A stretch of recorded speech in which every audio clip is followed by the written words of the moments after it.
কখন আসলেন? এই তো কিছুক্ষণ হলো আসা। যাও, রেডি হয়ে নাও গা, বাজারে যেতে হবে।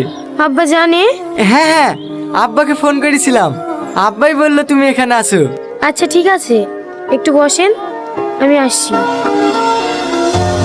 ভাবি, এরা কারা? ওই কালো জামা পরে আছে না, ওইটা সালমান হবু বল। হবু বর মানে? হো, তোকে বলাই হয়নি। সামনে মাসে 10 তারিখে সালমার সাথে উঠবি, বাজার করতে যাবে তো, তাই সালমাকে নিতে এসছে। ছেলেটা ভালো না দেখতে? কিরে কি ভাবছি?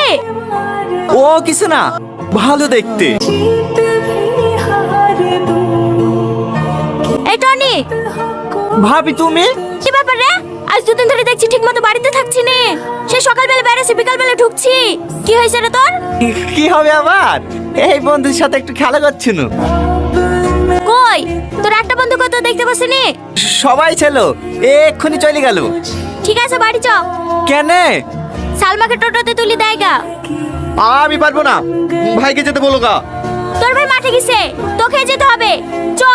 ভাবি, না গেলে হবে না। না হবে না, তাড়াতাড়ি আয়। চলে এসছি, এখানে নামতে হবে। না নামবো না। তোমার কি হয়েছে বলো তো? গাড়িতে আস্তে আস্তে এত করে কথা বলার চেষ্টা করলো, তাও একটা কথা বললে না। তুমি কি আমার উপর রাগ করেছো? এই টোটো, কি হলো? কথার উত্তর দিছো না যে?